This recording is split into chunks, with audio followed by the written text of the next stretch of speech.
Ujungkayang panidhaya parimukhang sating upadhepetva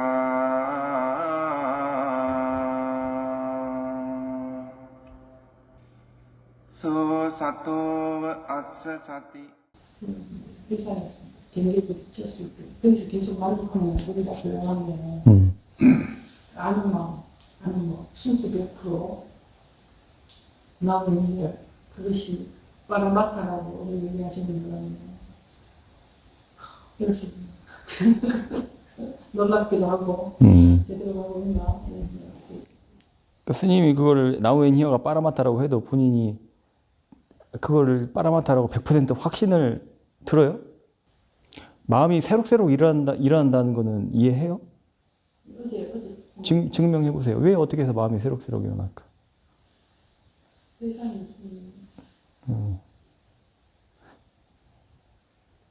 마음이 계속 순간순간 찰나로 일어나고 사라진다.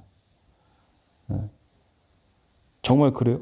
정말 마음이, 그러니까 이게 좀 의심을 해요. 합리적인 의심을. 그냥 막 받아들이지 마시고 반대의 경우를 생각해 보는 거죠. 만약에 마음이 찰나적으로 그러니까 새록새록 일어나지 않는다면 어떻게 됐을까? 나의 인식 그 과정이 어떤 식으로 전개가 될까? 만약 마음이 새록새록 일어나지 않는다고 한다면 어떤 식으로 인식 과정이 전개가 될까요? 이런 거 이제 사띠가 아니라 이건 지혜의 문제예요, 지혜의 문제. 지혜로 보는 거. 그래, 뭐 이름을 갖다 붙이죠. 우리가 직관이다, 통찰이다, 같은 말이야. 뭐 꿰뚫어 본다, 막 어려운 말도 쓰고. 그냥 간단하게 그냥 사회는 맨날 그냥 지혜라고만 하죠, 지혜다. 우리 어렸을 때 그런 장난 많이 치잖아요. 노트나 책에다가 그 모서리 부분에다가 그 그림을 그려가지고 탁 하면 움직이는 것처럼 애니메이션처럼 하는 거 하잖아요. 근데 각 페이지 하나에는 지금 다 정지되어 있는 상태죠. 근데 그거를 탁 하니까 움직이는 것처럼 보이잖아요.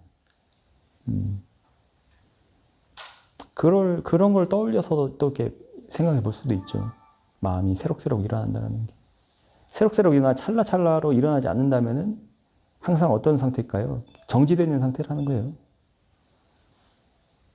그러면은 이게 모션이 보이죠? 이 모션이 보일 수가 없다는 거예요. 이 모션을 인식이 안 돼요. 그러면 이 모션 자체가 인식이 안 돼 버린다고. 그냥 하나의 이게 지금 사진으로 탁 하고 그냥 완전 딱 정지돼 버린다고. 완전 얼어붙어 버린다고. 생멸이 있어요. 네, 그렇지. 생멸이 있어야지 다이나믹하게 모션이 생긴다는 거예요. 중간에 잘라지는. 그렇지. 이해하시네, 바로 이렇게. 근데 그러니까 그걸 통해서 마음이 찰나생찰나멸 하는구나. 새록새록 계속해서 일어나는 것이구나라고 유추를 하는 거예요. 그러니까 반대를 생각해 보라는 거죠. 그러니까 마음이 그러면 찰나생하지 않으면 어떻게 될까? 그냥 딱 이 상태로 그냥 정지, 딱 고정. 소리도 들리지도 않고 보이지도 않고 인식 자체가 안 돼요. 그럼 마음 보는 거를 마음이 계속 인식할 때 그렇죠. 그러니까 연속성이 사라져버린다고 가정을 해봐. 연속성이 사라져버린다. 그러면은 그 그림, 툭 했을 때는 연속성이지만 연속성이 없을 때는 그 그림은 그대로 계속 있죠. 움직이지도 못하고 아무것도 못하죠. 그냥 처음 그려놓은 상태로 그냥 그걸 딱 고정돼 버리잖아요. 걔가 뭘 할 수가 있어요? 아무것도 안 해요. 움직일 수가 없잖아요. 근데 모션을 탁 하니까는 모션이 생기는 것처럼. 마음이 새록새록 일어난다는 게 그런 의미예요.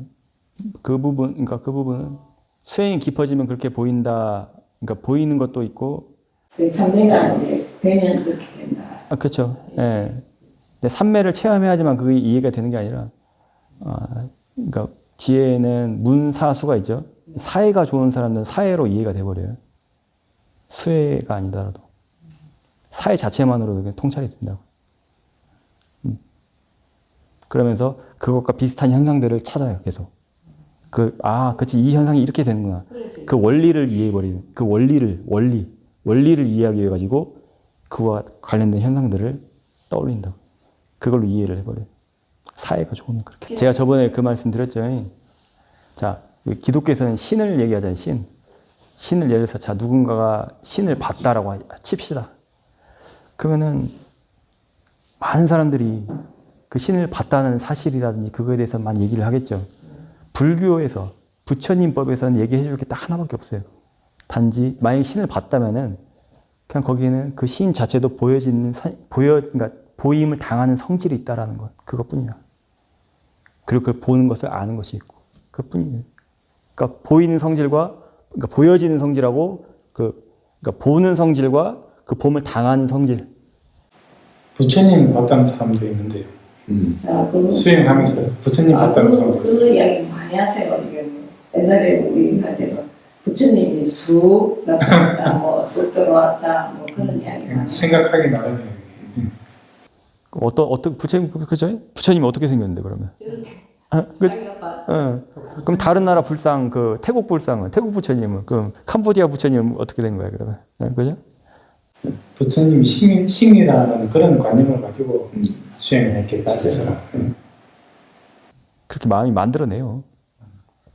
마음이 만들어낼 수 있는 성질이 있어서 그래요. 제 도반 스님 중에 하나가 캐나다 스님인데, 그 캐나다 스님이 미얀마에 아주 큰 스님한테 질문을 했대요. 그 큰 스님이 이제 사마타로 유명하신 큰 스님이에요. 천상을 본 적이 있냐? 보신 적 있으십니까? 질문하니까 본 적이 있대. 어떻게 생겼습니까? 산매 속에서 보셨다는 거죠. 그럼 천상은 어떻게 생겼습니까? 천상에는 파고다가 엄청 많다는 거예요. 그게 어떤 이미지에 파고다가 많다는 게. 미얀마 파고다 많잖아요. 바간 같은 데 가면. 자기가 아는 그 이미지를 얘기하는 거예요. 그렇죠. 그거라고 믿는 거죠.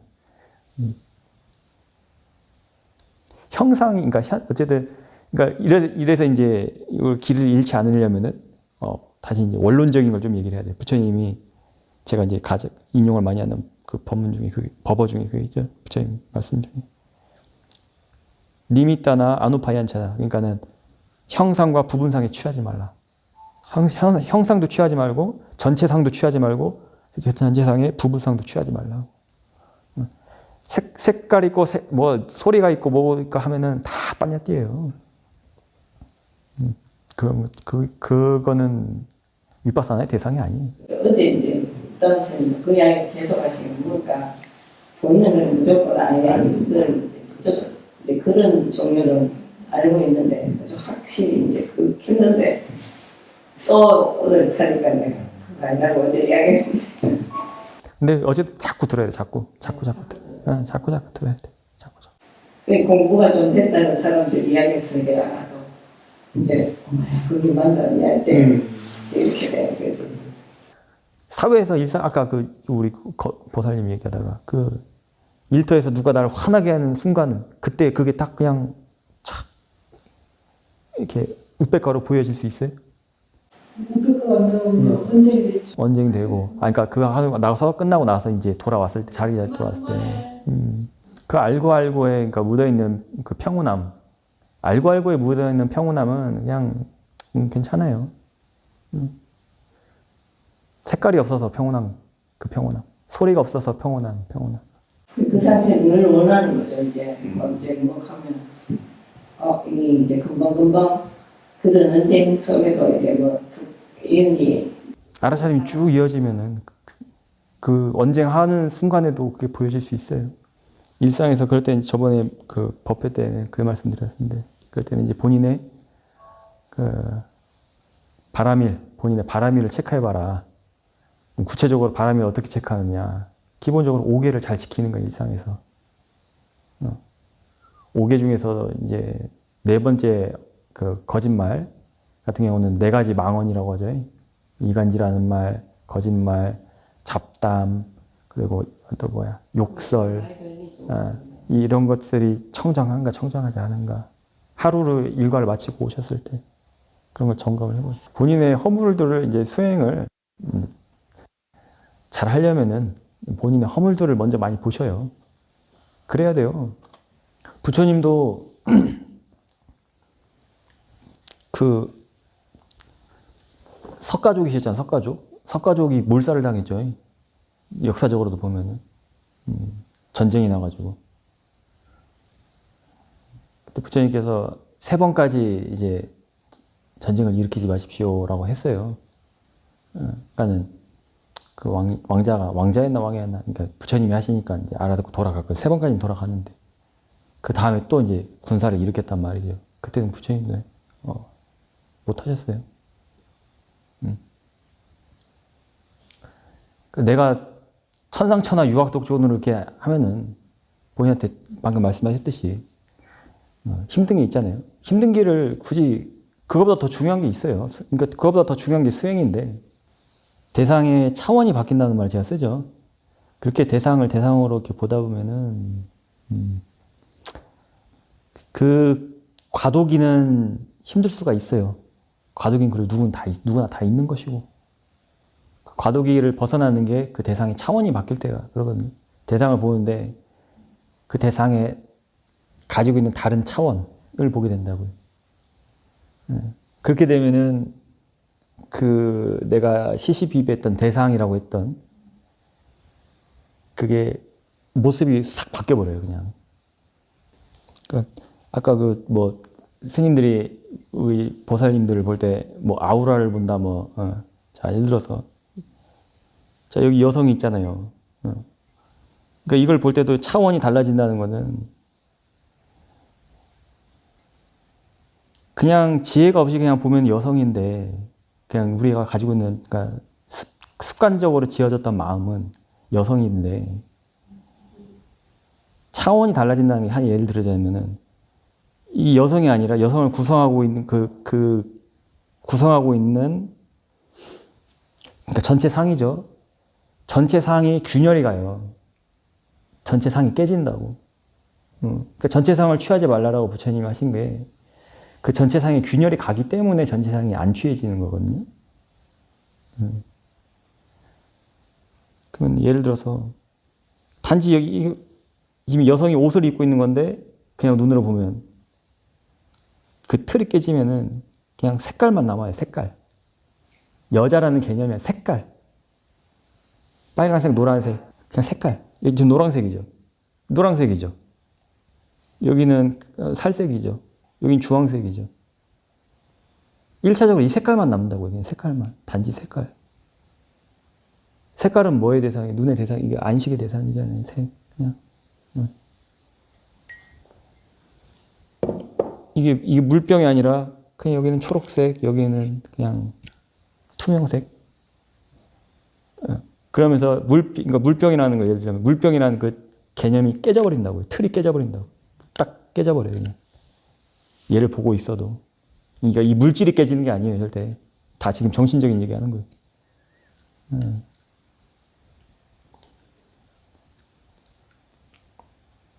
단지 나마루빠, 저는 이때 그 나마루빠라는 단어를 나마를 저는 이때는 이름이라고 표현을 하거든요. 관념, 이름.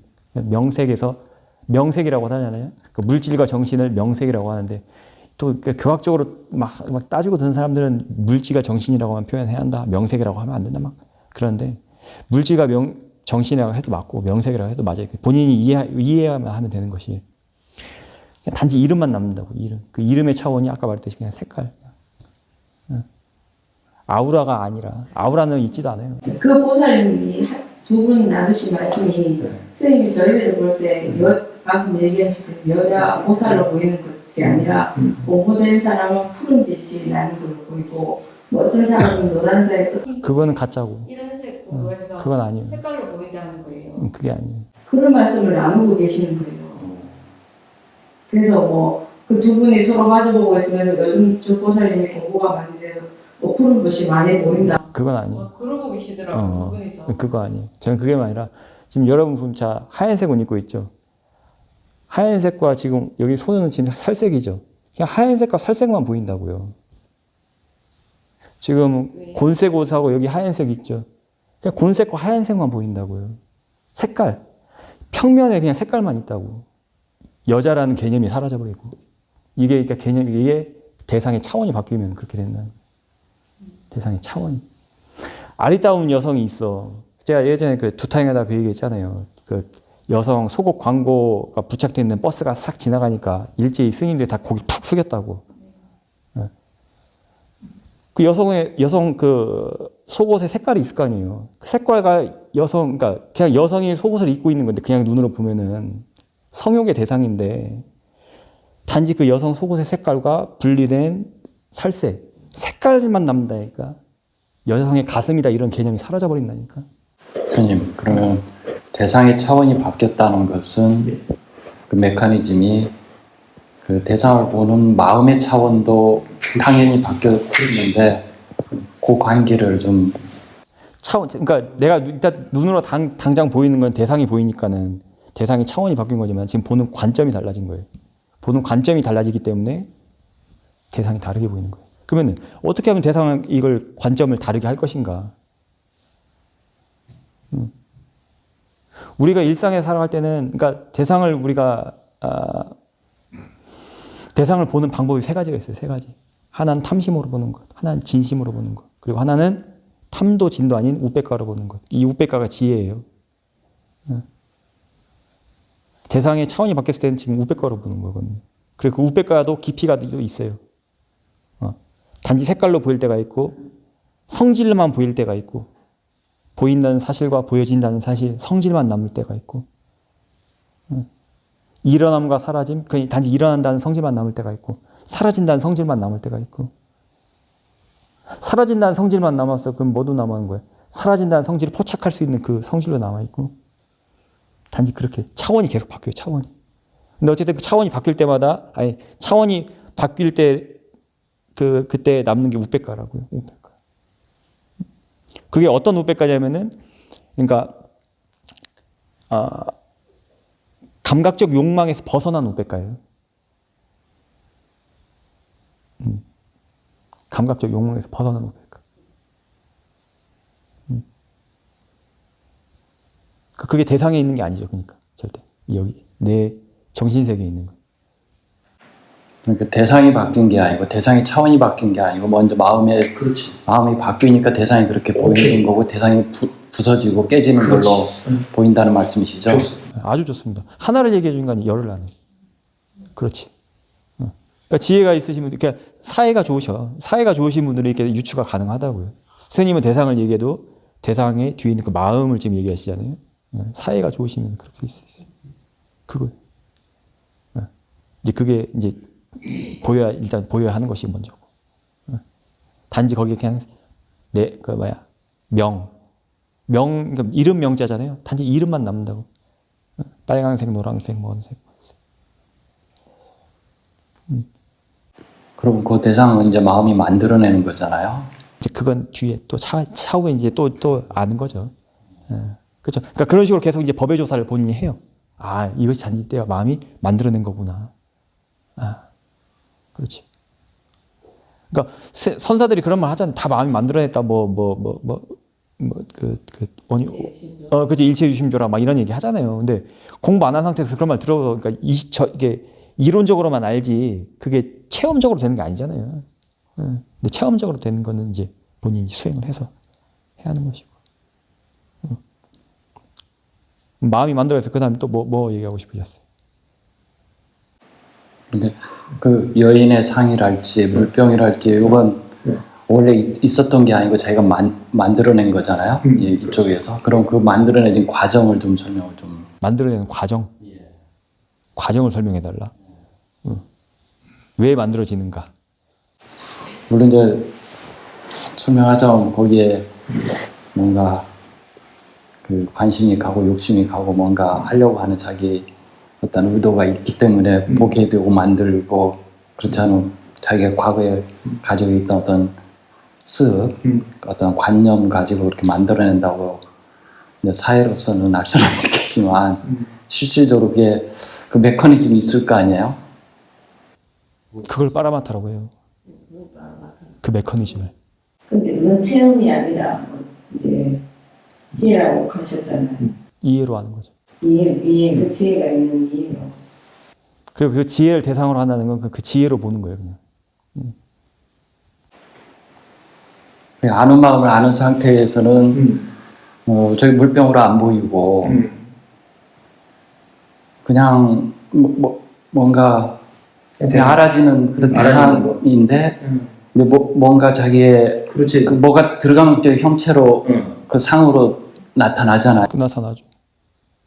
그걸 이제 부처님께서는 12연기로 표현하셨잖아요. 순간과 역관으로. 아, 순간으로 보니까는 생겨나고 역관으로 보니까는 소멸하고. 그 메커니즘은 이미 부처님께서 12연기로 얘기하셨잖아요. 아위자 빠자야 상카라. 뭐가 원인이라고? 무명이 원인이라고. 모르는 거. 원인 결과를 모르는 거. 제가 아주 어릴 때 화장실에 그때는 화장실이 재래식이잖아요. 재래식 화장실에서 앉아서 뒤를 보면서 과자를 먹었어요. 더러운지 모르고 냄새도 모르고 먹었는데 어떤 사람이 누군지 모르지만 제가 화장실에서 뒤 보면서 똥 누면서 과자를 먹는다 그러는 거야. 그 다음부터 이게 안 좋은 거구나, 냄새 나고 더러운 거구나. 그게 원인인데 사회생활 하면서 듣고 배운 것이 이게 원인인 거죠. 그게. 아까 원인이라는 것이 그것도 원인이죠. 근본적인 원인을 이제 부처님은 그거를 가래라고 표현하니까 무명이라고 표현하시고 근본적인 메커니즘이 있어요. 그걸 얘기하는 그 과정이 원인의 과정이 뭔가 얘기를 하실 때 나는 그 과정이 사회생활 하면서 듣고 본 것이 학습된 거다라는 것이죠. 내가 그쵸 학습되잖아요. 그러니까 그 유년기 때랑 청소년기 때랑 사춘기 겪으면서 그 세상을 보는 시각이 달라지잖아요. 이성에 대해서 알아지잖아요.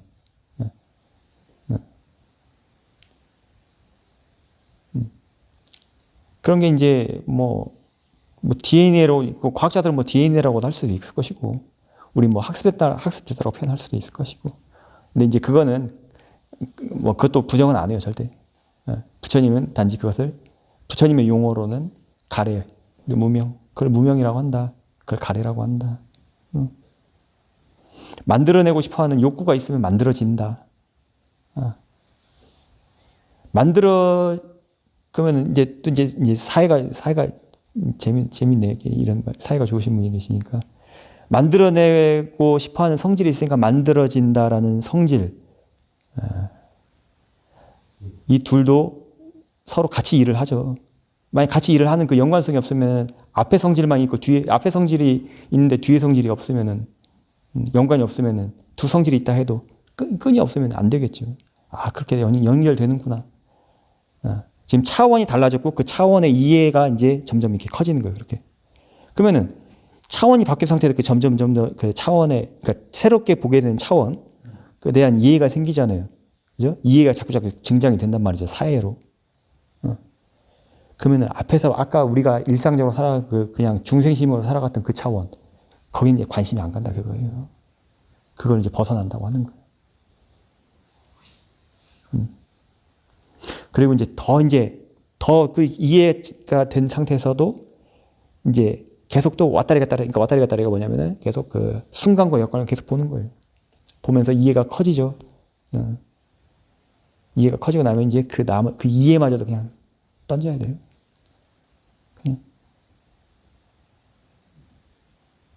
교수님 그 오력에서 쌌띠는 확립을 가져오고 지혜는 봄을 가져온다. 고 이제 빠치산비다 막강가 나올 텐데. 그렇게 표현을 하셨잖아요. 스님 법문도 그렇게 해석하셨고 그런데 이제 그때 이제 그 오력의 지혜라는 것이 그 봄을 가져오는데 내가 어떤 대상에 대해서 어떤 견해를 갖느냐, 또 차원이 달라진다 이렇게 표현도 하셨는데, 그러면 오력이라고 할 때 그 지혜의 힘이 어떻게 구체적으로 작용이 되는가라고 할 때 아까 사회라고 말씀도 하셨고, 그러면 그게 법의 조사라고 봐도 되는 거죠. 그렇죠. 네, 법의 조사라고 해도 되는 거죠. 그죠? 그러니까 우리가 수행을 오력으로 한다라고 할 때, 오력을 갖추고 수행한다고 할 때, 그때 지혜라는 거는 사회이면서 법의 조사다. 이렇게. 그러니까 문사수가 다 있어요. 문사수가 다 있어. 다 세 개, 하나만 쓴다고 해서, 그러니까 사해가 좋다고 해서 사해만 딸랑 남는 게 아니라, 그러니까 H2O처럼 물이라고 하면 H2O잖아요. 그러니까 우리 이론적으로는 H 따로, O 따로지만 그냥 물이랑 같이 가잖아요. 단지 이해로 이게 구분된다는 걸 아는 것처럼. 그러니까 체험이 없으면 사해도 생길 수가 없어요. 사해가 좋으면은 그 체험이 더 풍성해지지. 그 체험에 대한 이해가. 그리고 이제 사람마다 달라요. 그건 성향에 따라. 사해가 정말 좋으셨던 분들이 저는 그렇게 추측을 하는 거죠. 그 사무예를 갖추신 분들 있죠. 아라한들 중에서도 어떤 분은 3명의 갖춘 아라한이 계시고 어떤 분은 뭐 사무예를 갖춘 아라한이 계시고 그러셨잖아요. 부처님도 아라한이시지만 부처님은 그 삼마삼보디 뭐 엄청 많잖아요. 다 다르듯이. 아라한 중에서도 그냥 아라한이셨던 분들도 계세요. 그냥 아라한이라는 건 뭐예요? 그러니까 그냥 아라한이 뭐 예를 들어 뭐 삼명이라든지 명지라든지 뭐 무예라든지 그런 거 안 생기고 뭐 신통도 없고 그냥 아라한의 도과제만 있으신 분들도 계셨어요. 그러니까 그런 건 있어요. 그러니까 본인이 지혜가 나도 그 지혜에 대한 그 이해가 풍족해지기 전까지는 아직 모를 때가 있어요. 그냥 그 정도. 수행의 과정에서 그렇게 될 수도 있구나. 그리고 사람마다 다 다르구나. 그냥 그 정도에서 끝내야지. 그걸 막 파고들 필요 없습니다. 저는 이야기 나니까 제가 얼마 전에 그런 생각을 우리 스님들하고도 얘기하다가 이제 포살 얘기하다가 또 우리 나타나다 스님, 안강 스님, 그쪽 이제 참 어려운 환경 속에서도 꿋꿋이 정직하게 사시거든요. 계율 지키면서 예불 하시고 탁발도 나가시고 참 그런 부분 참 존경스러운 부분이 탁발도 하시고 한국에서 하여튼 어쨌든 그러신 분인데 이제 계율 얘기가 이제 막 하다가 스님들끼리는 그런 얘기 하거든요. 그러다가 이제 저는 이제 그 얘기가 끝나고 이제 그거에 이제 촉발이 돼가지고 혼자 있는데 생각이 나는 거예요. 왜 계율을 지킬까, 스님들이 왜 계율을 지킬까라는 부분이 있는 거예요. 이게. 그러니까 우리가 처음 이제 출가해서 계율을 지키고 이제 할 때는 나의 출가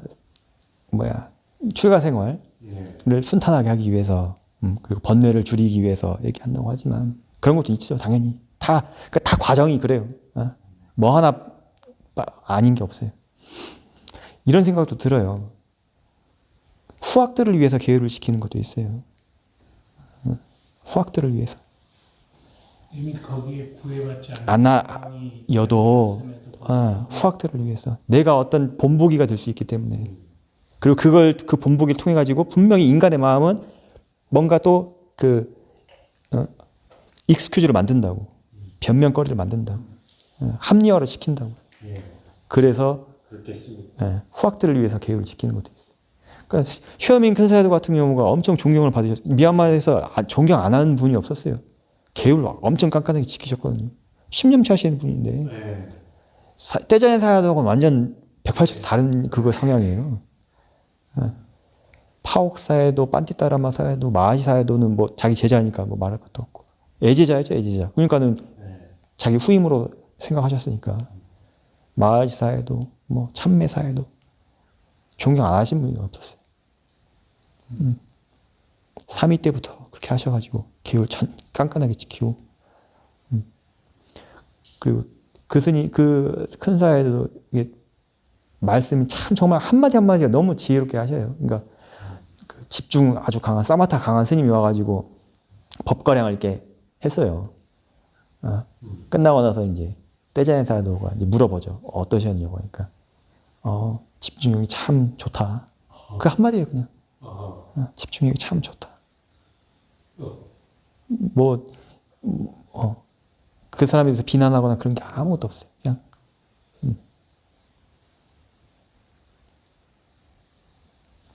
떼자에서도 출가하고 몇 번이고 너 집에 가라 쫓겨나가 환속하고, 그러니까 환속 당해가지고 집으로 다시 돌아가고 그랬대요. 이 습이 너무 이제 나이 들고 출가하셨잖아요. 떼자의 사회도는 우리 사회도는. 그리고 그 출가하기 전에도 이력이 화려했거든요. 그러다 보니까 이제 절에 들어오니까 이게 습이 안 맞잖아요. 그렇게 할 거면 그냥 집에 가라. 큰 사도가 몇 번 돌려보냈다고 하시더라고요. 법제자로서 인정을 했지만. 어쨌든 그러니까 큰 사도가 그러셨다고 저는 보는 거죠. 후학들을 위해서. 그러니까 테라와다 정신이 그거예요. 후학들을 위해서 그냥 지키는 거예요.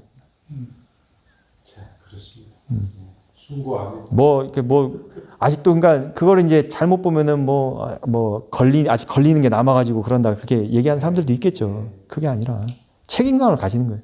책임감을.